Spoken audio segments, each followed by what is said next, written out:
الله میگو دغه ډیمو د پکتیا ولایت د روحاني بابا د ارمه د ولسوالۍ د زور د کلی ډیمو د هغه په برکت باندې د ابوبکر صدیق رضی الله عنه د خیریات کې ما ټولنه د خارج کې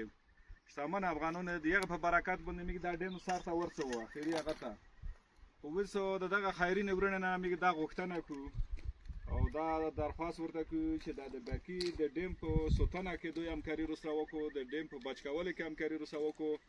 ځکه چې میګ ډیم 3 متره په یغ ځای کې کام دی او په پوس په وړي نو کې چې کوم پایپینه میګ ورکړي دی هغه د اوبه سیستم چې د نیولګوي ته په زرګونو نیولګي مرته وکړل شو خو ځکه نه لوند دو نه خړو باقي هغه پایپینه هغه خولي یغه ته ځان سوي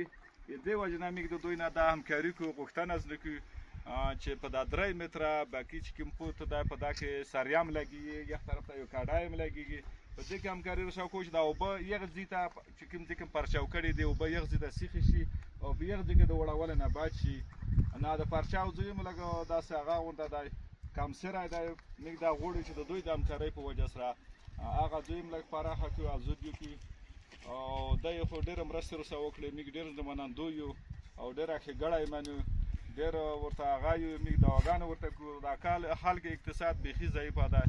او د وبې سخت مشکلات دوی لرلو او سخت ضرورت ورته لرو دوی ډېر کم کړي رسو وکړه خو صرف میګ باندې وس قرضې ډېر زیاته ووخته هغه قرضې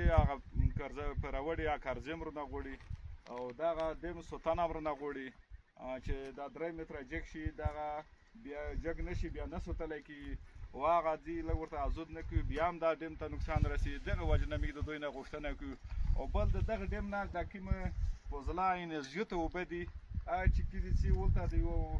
وړي کایدا سبان غونته دا خو ډېر پیدامن ده ډېر هغه د غزیته او به ته میګ سخت تګي یو سخت احتیاج ورته لري ضرورت ورته لري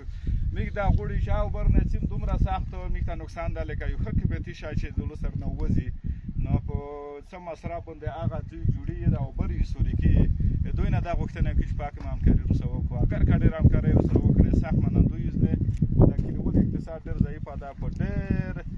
ښه خجالت کې یو ظاهري یو خو بیا مجبورای نه میګ دا غوښتنه ته چې مجبور یو چې دا غوښتنه بیا نه وکړي نو د اخري د دوی همکاري رسو وکړو الله د دوی تجربه ورکو خدای دې ورزینه ورکو